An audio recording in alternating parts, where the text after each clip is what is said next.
प्रभु के नाम से उसके स्वरूप, गुण, महिमा, दया और प्रेम की स्मृति होती है। जैसे सूर्य के उदय मात्र से जगत के सारे अंधकार का नाश हो जाता है, वैसे ही भगवान के नाम स्मरण और कीर्तन मात्र से ही समस्त दुर्गुण और पापों का नाश हो जाता है। जिनके यहाँ परमात्मा जिस भी नाम से पुकारा जाता है वे उसी नाम को ग्रहण करें, इसमें कोई आपत्ति नहीं है, क्योंकि परमात्मा एक ही हैं, भले हम उनको किसी भी नाम से पुकारें।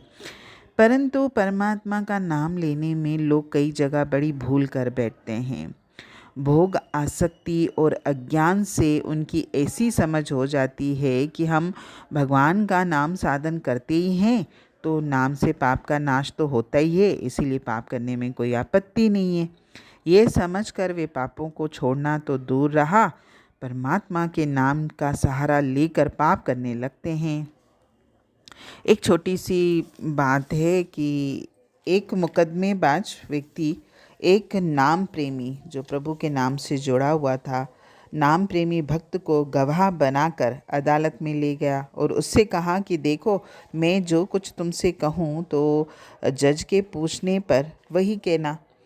तो गवाह ने समझा कि ये मुझसे सच्ची ही बात कहने को कहेगा, पर उसकी बात सुनने पर पता लगा कि झूठ कहलाना चाहता था।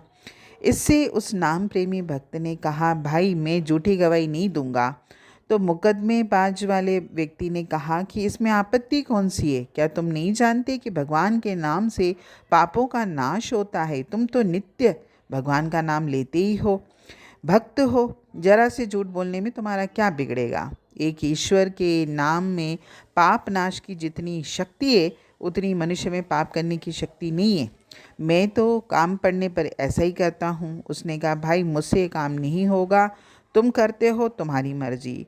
मतलब ये है कि इस प्रकार परमात्मा के नाम या उसकी प्रार्थना के भरोसे जो लोग पाप को आश्रय देते हैं वे बड़ा अपराध करते हैं।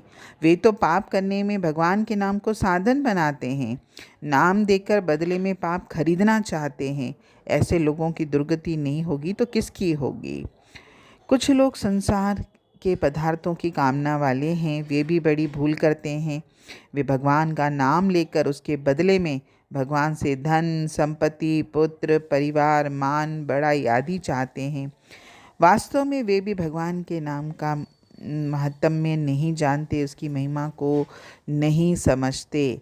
जिस भगवान नाम के प्रबल प्रताप से न जाने कितने लोग तर गए, उस नाम को क्षणभंगुर और अनित्य तुच्छ भोगों की प्राप्ति के कार्य में खो देना मूर्खता नहीं है तो क्या है?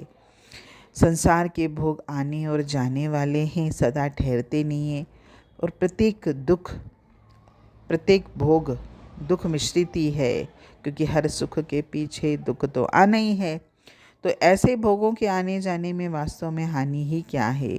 जो लोग ये समझकर नाम लेते हैं कि नाम लेने से हमारे पाप नाश हो जाएंगे, वे भी विशेष बुद्धिमान नहीं हैं, क्योंकि पापों का नाश तो पापों के फल भोग से भी हो सकता है।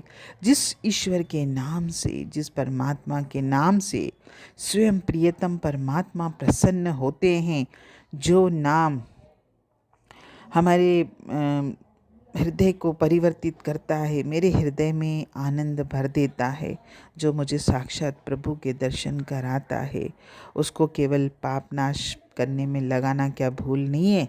वास्तव में ऐसा करने वालों ने नाम की महिमा को खंडित कर दिया।